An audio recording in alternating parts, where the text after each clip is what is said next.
Porque creemos que una ciudadanía exigente garantiza una política eficiente, Acción Ciudadana presenta el programa Hablando de Transparencia.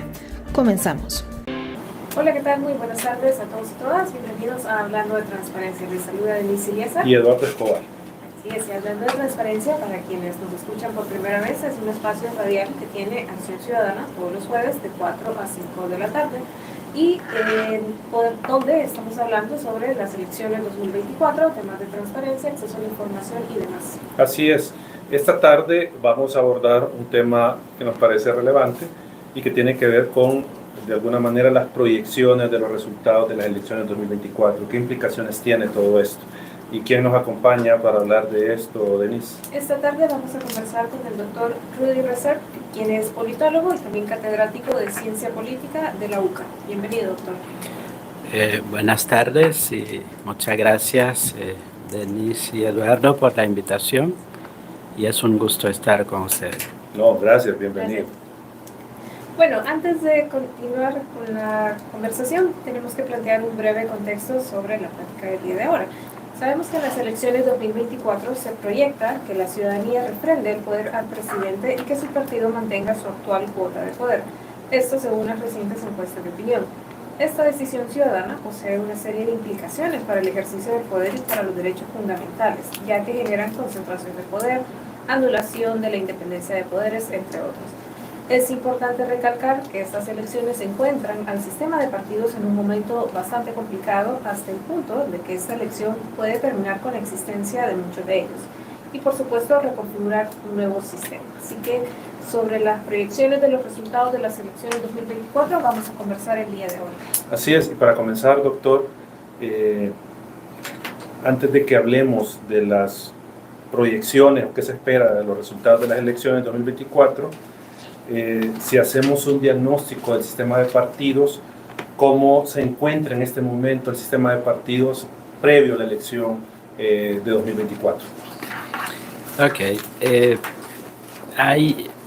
Podemos usar tal vez dos perspectivas posibles para mirar el sistema de partidos.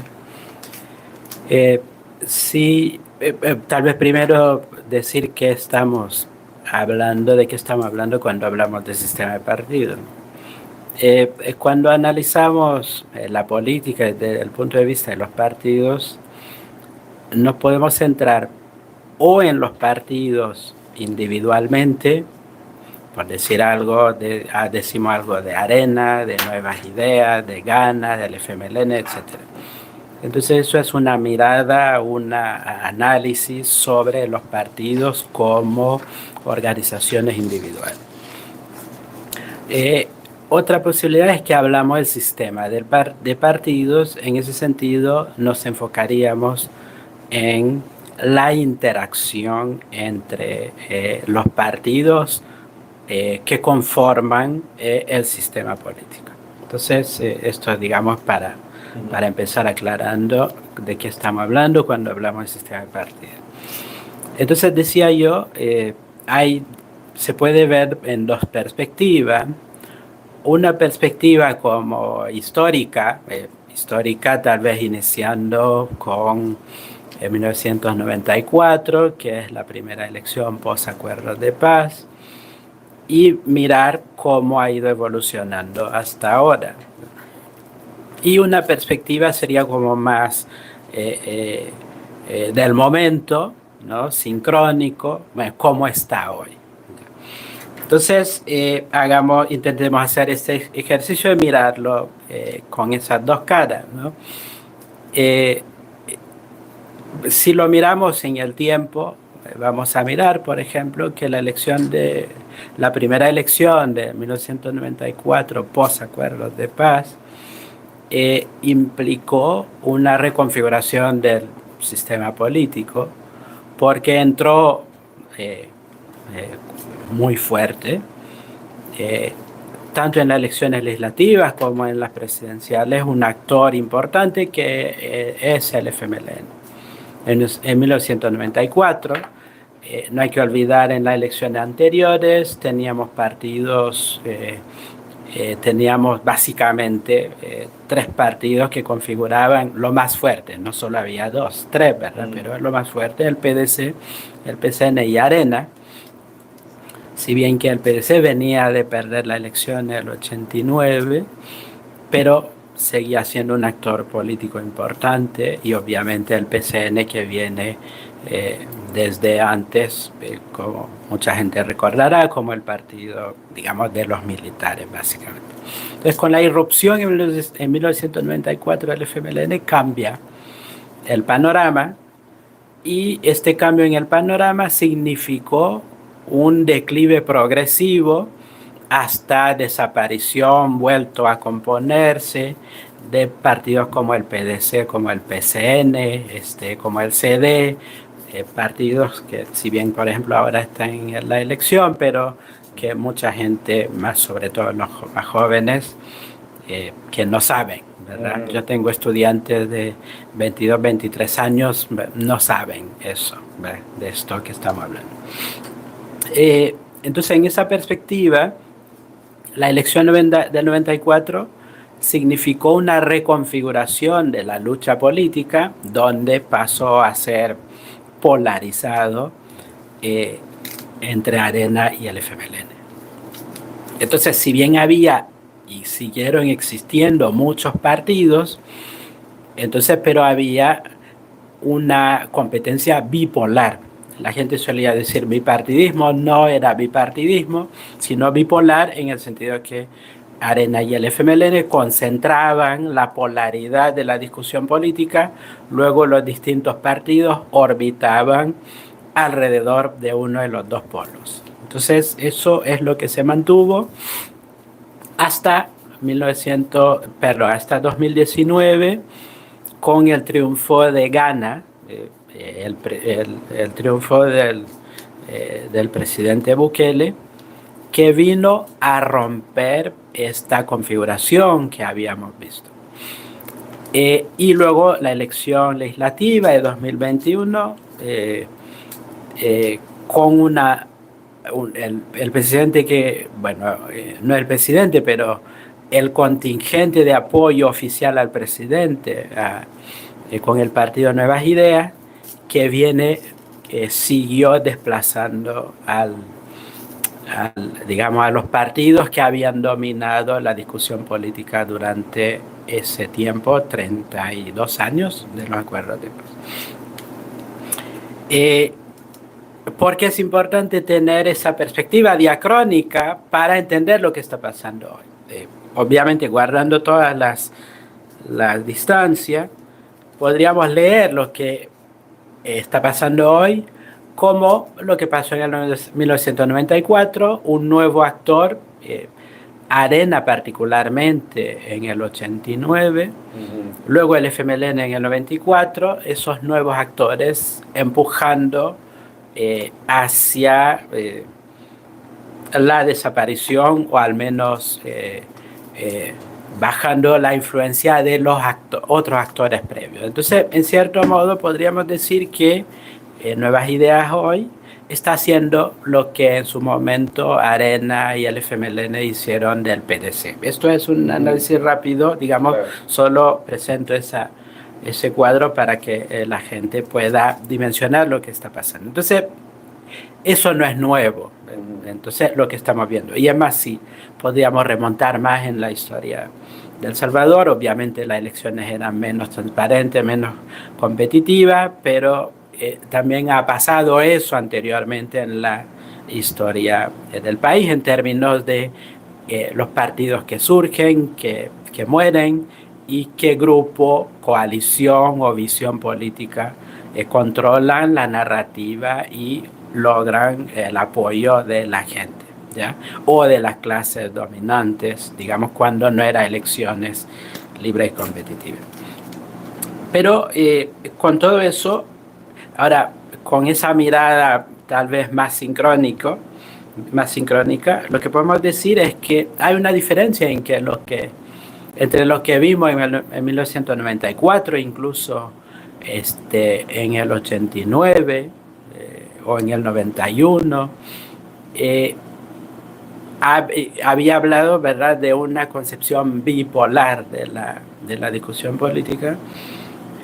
Ahora, lo que miramos es más una configuración unipolar.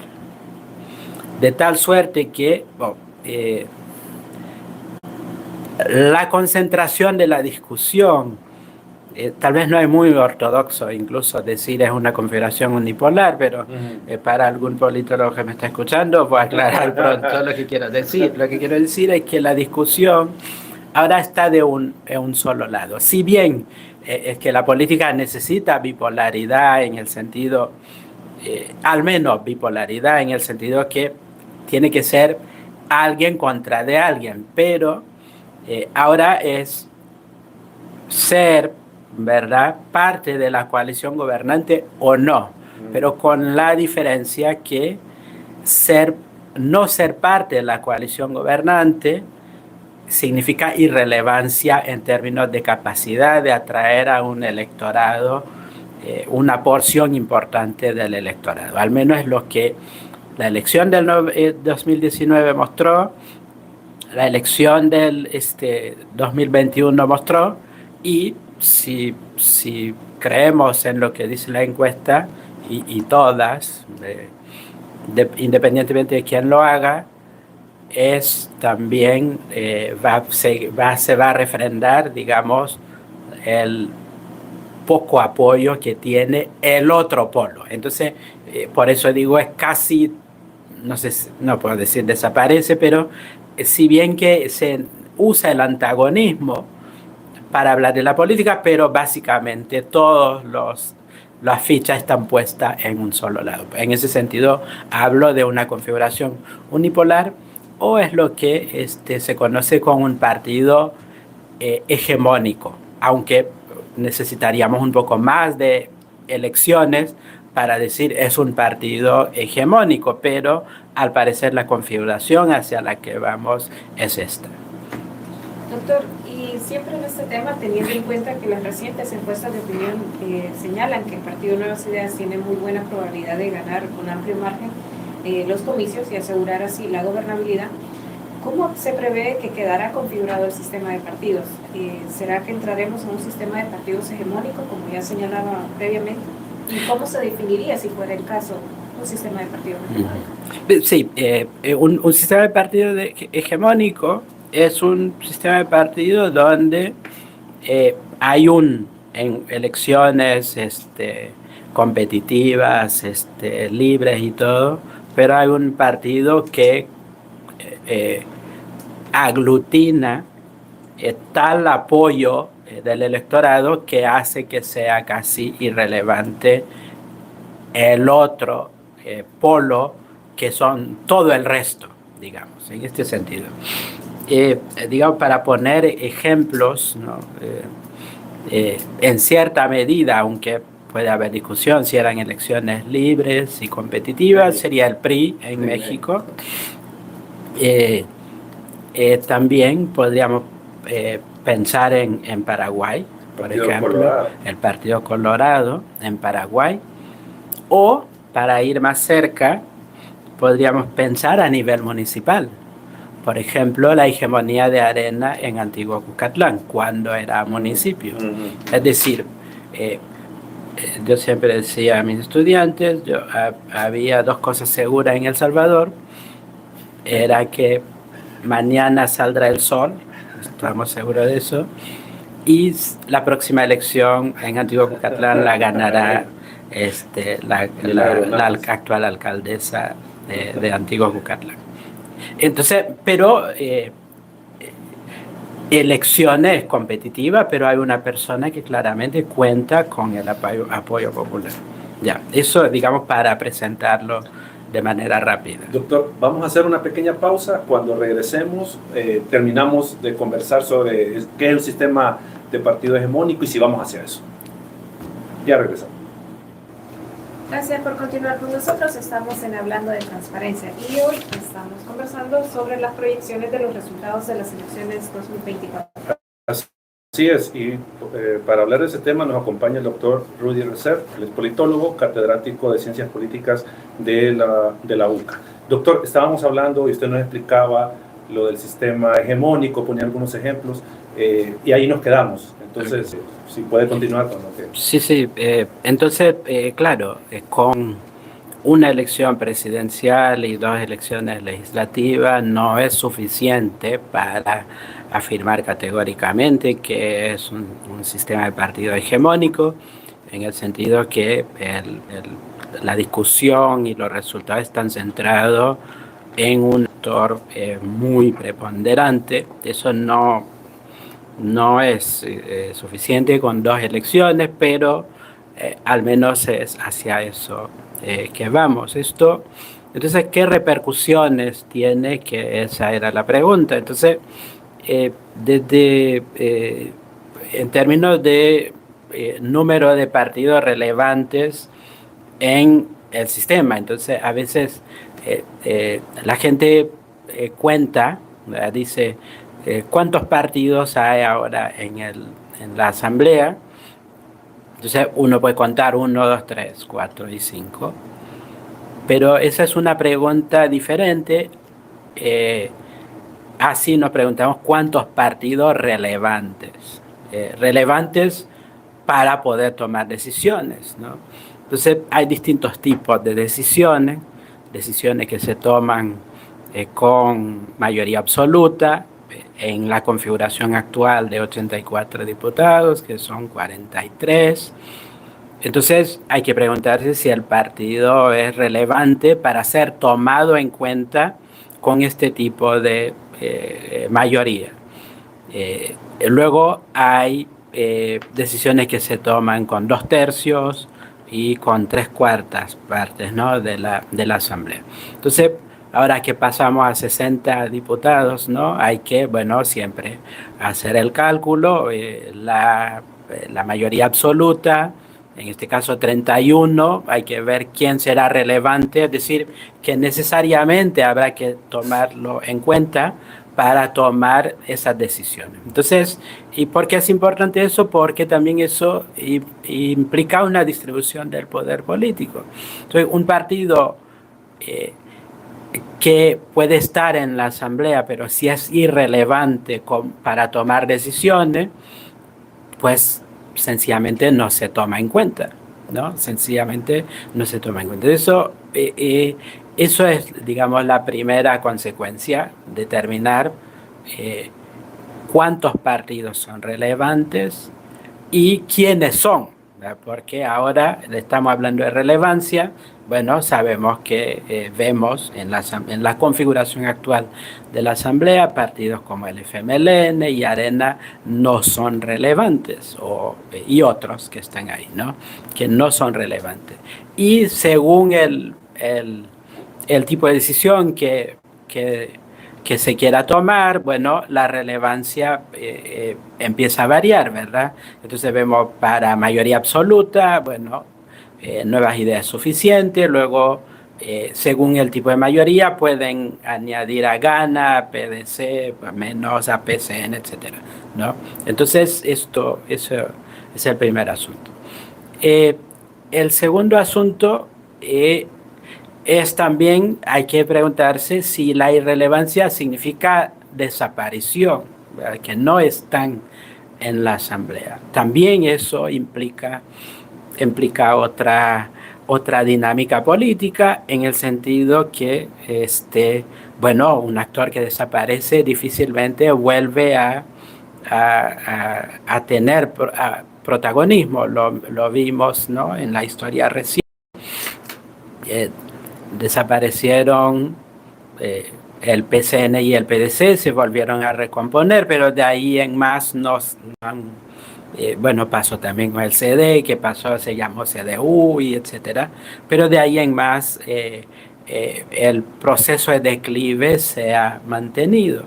Entonces eso también implica otra configuración y otro juego de la política, porque en el fondo hay que recordar, la política básicamente, simplificando, hace 2 cosas: recibe demandas de la población, de toda la sociedad, y procesa esta demanda y toma decisiones.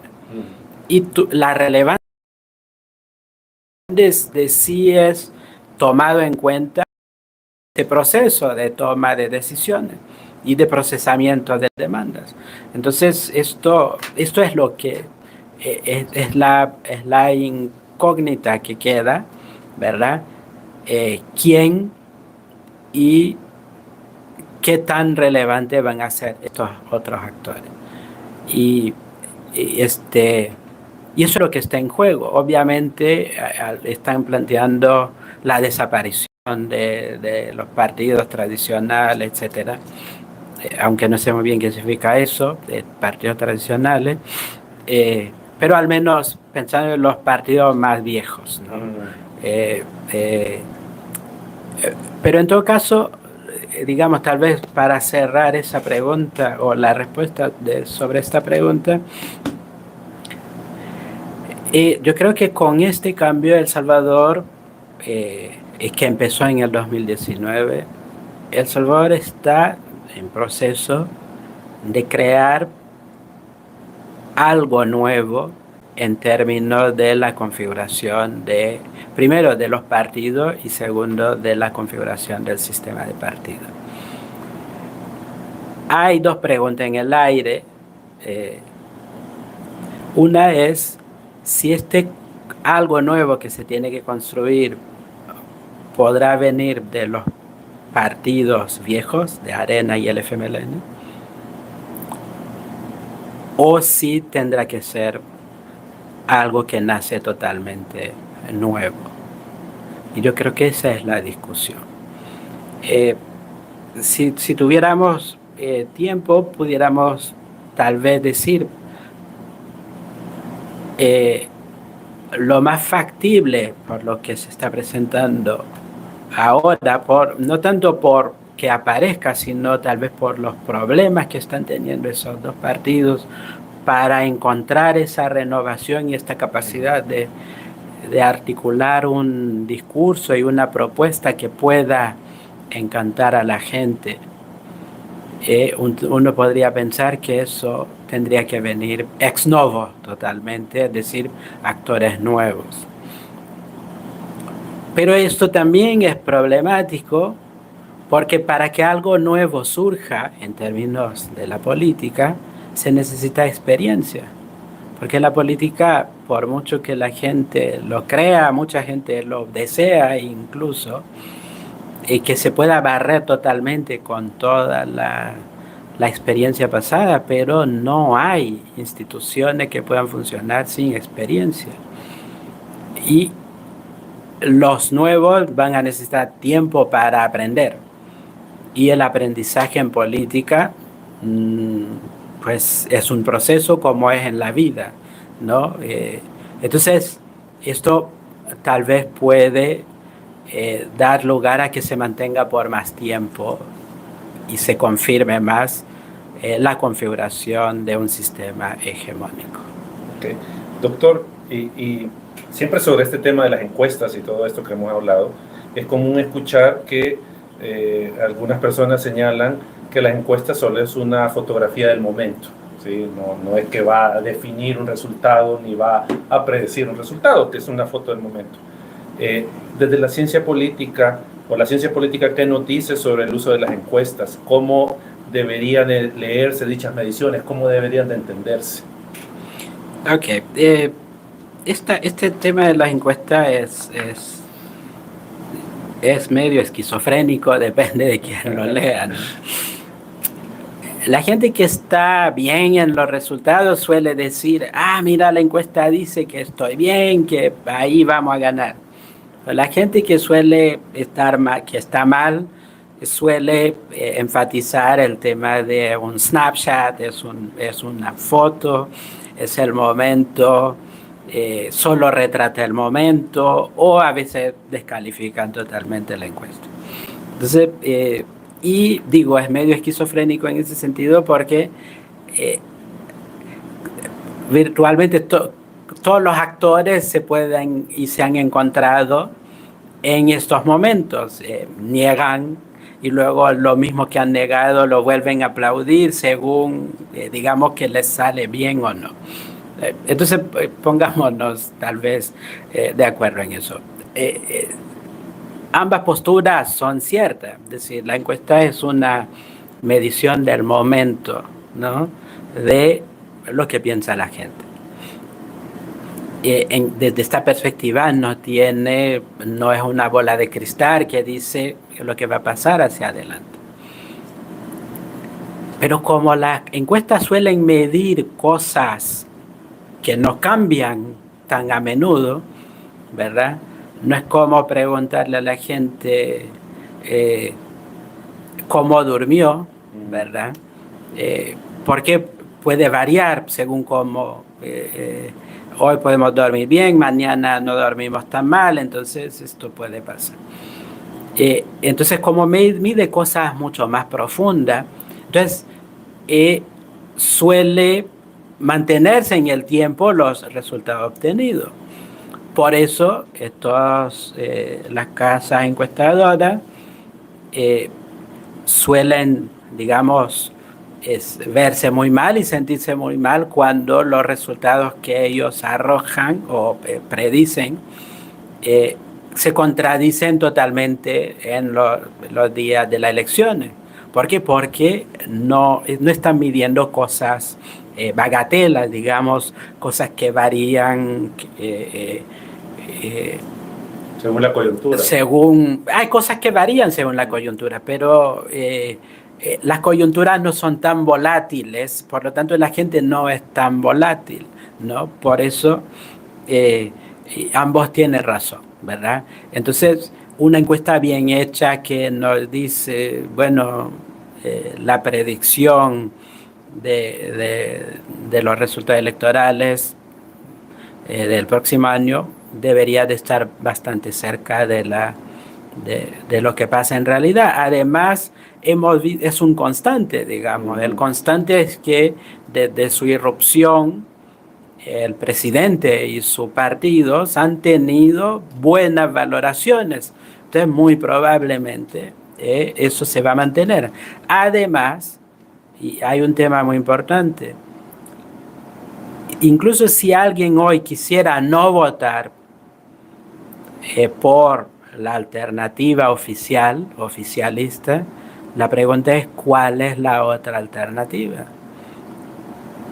¿Cuál es la otra? Y al menos preguntas rápidas en investigaciones cualitativas que uno hace a la gente, digo cualitativa en el sentido que la muestra no es representativa de la población, pero una cosa sistemática que escucha, la gente no ubica, ¿verdad? Otra opción. O las otras opciones existen, pero la gente no las ubica. Entonces, la política también no es solamente en contra, pero también cuál es la alternativa positivamente ofrecida a la gente. Bueno, vamos a hacer una breve pausa musical, pero ya regresamos. Gracias por continuar con nosotros. Estamos Hablando de Transparencia. ¿Y de qué conversamos ahora? Estamos hablando de las elecciones 2024, particularmente de algunas proyecciones de resultados, cómo queda el sistema de partidos. ¿Y con quién lo hacemos? Estamos hablando con el doctor Rudy Reser, politólogo y catedrático de Ciencias Políticas de la UCA. Así es. Doctor, siempre hablando sobre las encuestas, las más recientes también demuestran que los partidos de oposición tienen pocas posibilidades de obtener un número de diputados que les permita incidir en la toma de decisiones. A nivel político, ¿qué escenario país considera que podríamos tener a partir de mayo de 2024? Y si este será el mismo que estamos viviendo actualmente, donde la Asamblea no es contrapeso del Ejecutivo y no hay separación de poderes. ¿O podría haber alguna variación? Digamos, si nos mantenemos en los resultados de la encuesta y también la dinámica política en general, digamos, probablemente se repite lo que observamos en la elección del 2021 y probablemente se profundice un poquito más en el sentido de la incapacidad de los partidos opositores presentes en la Asamblea y también a nivel municipal de tener peso y de ser tomado en cuenta en las decisiones políticas que se toman. Y entonces esto obviamente implica en irrelevancia de la oposición. Eso implica cosas que pueden analizar o tal vez percibir positivamente o negativamente. Negativamente en el sentido que concentración del poder, y desde este punto de vista, al concentrarse en el poder, las voces no se escuchan, voces disidentes, y como todos siempre solemos proteger a los nuestros, eso es un instinto humano, entonces los actores que concentran el poder tendrán tendencia a protegerse entre ellos mismos, y por lo tanto también eso lleva menor capacidad de cuestionarse y evitar cometer errores, porque es una caja de resonancia cuando los mismos se reúnen con una misma visión, además queriéndose proteger, difícilmente se cuestionan lo que no funciona, ¿no? Desde este punto de vista, esto es negativo. Es negativo tanto para estos actores que concentran, porque al final políticamente siempre se cometen errores, se hacen decisiones erróneas, y siempre hay gente que aprovecha el poder para hacer otras cosas, también enriquecimiento personal o ilícito, etc. Entonces, y eso al final desgasta a cualquier partido en el poder. Entonces, si lo miramos desde el punto de vista sistémico y desde el punto de vista individual, incluso para quien tenga el poder, porque es bueno siempre tener a alguien que haga que tenga una voz disidente y que ayude a pensar de manera diferente la cosa. Pero también hay una forma positiva de mirarlo, en el sentido de, como decía Denise, ¿no?, de gobernabilidad. Es decir, y esto es siempre la relación entre gobernabilidad y democracia. La democracia implica la mayor cantidad de voces disidentes participando para llegar a la decisión. Entonces, obviamente, cuanto más concentrado está el poder en un pequeño grupo, menos democracia hay. Pero gobernabilidad sí, en el sentido de la capacidad de tomar decisiones y ejecutarlas. ¿Y qué es lo que hemos visto en la Asamblea actual? Entonces, el sistema político en estos últimos 2 años, ¿no?, casi 3, ha funcionado más como un sistema parlamentario. En el sentido, hay una unidad entre legislativo y ejecutivo. La decisión, la directriz viene del ejecutivo y el legislativo ejecuta. Vota, no ejecuta, porque ejecuta el ejecutivo. Quiero decir, ejecutar en el sentido que toma la decisión que se prefiere que se tome. Pero hemos visto también, eso ha implicado menos debate, eso ha implicado incluso errores patentes en decisiones que se han tenido que corregir sobre la marcha, etcétera, ¿no? Pero desde el punto de vista de gobernabilidad es mucho más fácil tomar decisiones, y sabemos que también eso es una de las cosas de las que se quejaba la gente antes, cuando, digamos, esta discusión, que Arena y el FMLN se pongan de acuerdo. Incluso recordemos a veces lo que pasaba con el tema del presupuesto, que había que reconducir el presupuesto del año anterior porque no se lograba la cantidad de votos necesarios para aprobar, y sobre todo cuando había préstamos que se necesitan 2/3. Entonces, en este tiempo no hemos visto eso. Entonces uno puede decir, bueno, eso es algo positivo en el sentido que el presupuesto se aprueba en tiempo y se toman las decisiones que se tienen que tomar. Y también esto también puede ser positivo y negativo según quien lo mire. Al tener claro el control, también la responsabilidad también es clara. Es decir, en este momento el presidente y su partido no pueden decir que no han podido hacer cosas por culpa de la oposición, porque tienen todo el poder para hacerlo. Y a la larga, obviamente ningún político desearía no tener representación en un cuerpo legislativo solo para poder echar la culpa más adelante al otro, pero a la larga también eso esclarece claramente las responsabilidades. Es decir, hoy por hoy, después de casi 5 años del gobierno o casi 3 años con mayoría legislativa clara, si la economía está mal, si no... Yo estaba viendo, por ejemplo, el resultado de la encuesta de la UCA, donde la pregunta sobre la situación del país destaca la situación económica, que toma distintos nombres como empleo, como la vida, las cosas son caras, etcétera. Es claramente responsabilidad del equipo que gobierna, ¿verdad? Porque la oposición ahí no ha podido hacer nada, ¿ya? Entonces, digo, para ver a ambos lados la ventaja y desventaja. Eso sí, una pregunta que conviene hacerse, si conviene, ¿verdad?, que desaparezcan las líneas de diferencia entre la Asamblea, entre el Legislativo y el Ejecutivo. Pero hay que recordar, en América Latina, una fuente de inestabilidad en el pasado reciente ha sido por problemas de los presidentes que no tienen mayoría o ni siquiera capacidad de bloqueo de alguna iniciativa del Congreso. Y ni pasado o tan pasado. Parte de la explicación de que el presidente del Perú, ya se me acaba de escapar el nombre, que Fujimori, está preso. Toledo. ¿Perdón? Fujimori o Toledo. No, el que ahorita, que acaba el año pasado, sí.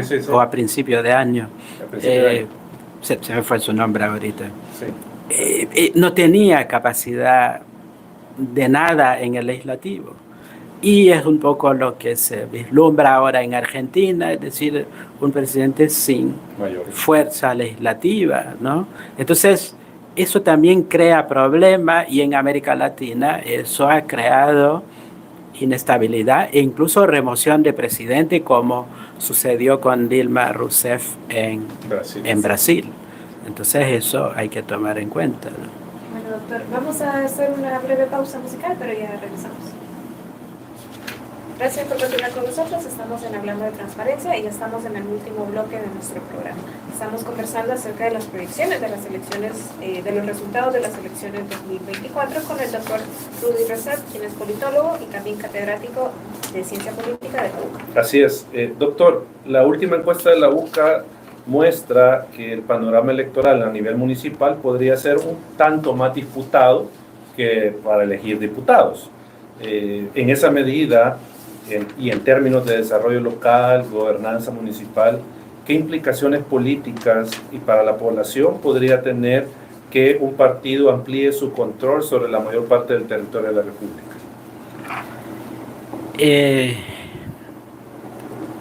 Bueno, en el sentido que el control del poder, ¿no? El poder territorial. Este experimento es nuevo por la división y también y las diferencias que hay en los distintos territorios que se han unido. eso complica un poco, digamos, lo que uno puede esperar, porque también hay como uno puede observar un descontento en general con el trabajo de los diferentes alcaldes. La mayoría precisamente son del partido oficialista. Entonces, claro, uno puede hacer proyecciones y decir, bueno, cuando sumas resultados electorales de los distintos distritos, porque tampoco el voto es muy volátil, típicamente la gente vota por varias generaciones al mismo partido, salvo, digamos, momentos específicos que la gente no vota o apoya a otros partidos. Cambia, digamos, de preferencia, pero típicamente la gente es muy estable en los partidos que vota, pero aún así es difícil. Y yo me pregunto, ¿no? Obviamente las elecciones, los resultados van a mostrar si es así, si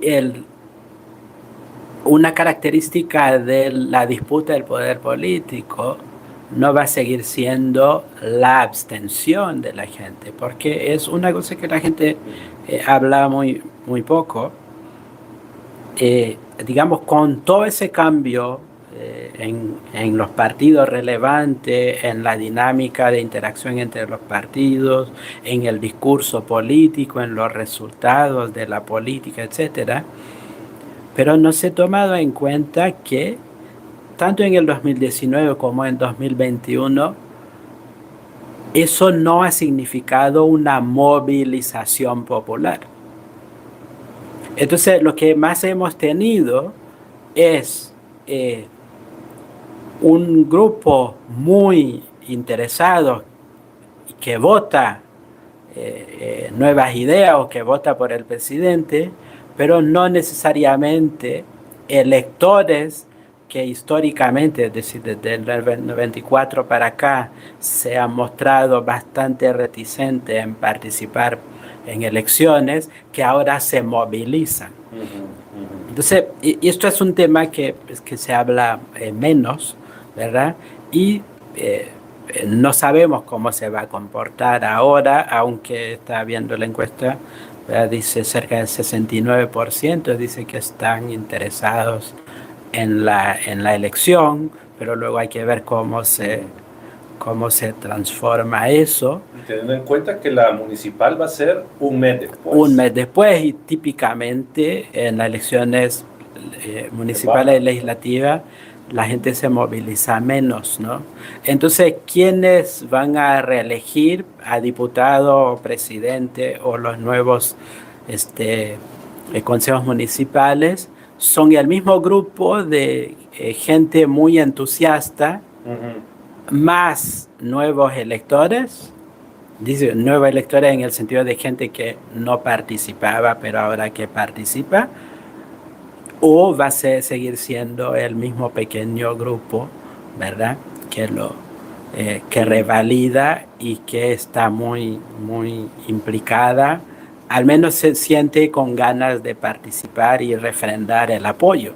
Y eso es un tema interesante porque, aunque no se toma en cuenta, implica también, en cierto sentido, la legitimidad popular. Porque no es solamente cuánta gente me apoya, sino qué porcentaje del electorado se moviliza para apoyarme. Y solo rápido, ¿no? Eso, digamos, creo que es un tema que tampoco se ha planteado. Es decir, para un partido nuevo o un partido en proceso de reconfigurarse, un partido viejo en proceso de reconfigurarse, la pregunta es qué significa que 50 o 40% del electorado no se moviliza a ir a votar. ¿Acaso no sería también un terreno mucho más fértil para buscar conquistar y replantear la estrategia y el mensaje, incluso el cambio que se quiere perfilar. Yo creo que eso es una discusión, bueno, al menos yo no he escuchado mucho, no sé si adentro de los partidos se está planteando eso, pero yo creo que es una pregunta que no se ha discutido mucho. Ya para ir cerrando, doctor. Sí, justo eso. Si se configura en 2024 un escenario similar al actual, caracterizado por la concentración de poder, ausencia de Estado de Derecho, entre otros, ¿qué opciones existen para una posible alternancia en 2027? Estamos lejos, ¿no? De 2027. Es que pensando en 2024 ya parece que ya está todo claro. Parece. Sí, pues yo creo que mi tentación es decir no sé, pero yo creo que eso va a depender de la creatividad de los actores, digamos. Otra vez volvemos a la pregunta de principio, hablando del sistema de partido, la interacción. Es decir, los actores opositores tienen probablemente que ser más creativos en su capacidad de hacer propuesta nueva y encantar a la gente y hacerles creer que realmente pueden presentar alguna novedad, ¿verdad? Pero también depende de la creatividad del oficialismo actual también. Y yo creo que una característica del presidente y su grupo es que se han mostrado más creativos que la oposición actual. Es decir, la capacidad de vender su propuesta y hacer que la gente lo apoye y lo aplauda ha sido mucho más creativo.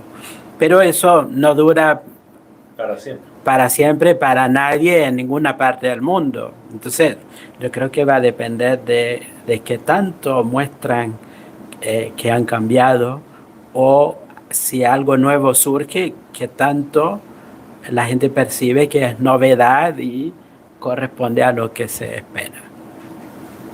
Bueno, doctor, le queremos agradecer por sus importantes valoraciones sobre el tema. Gracias por habernos acompañado este día. Muchas gracias. No, gracias, doctor. Un saludo. Y gracias por habernos escuchado. Nos volvemos a escuchar próximo jueves de 4 a 5 de la tarde en Hablando de Transparencia.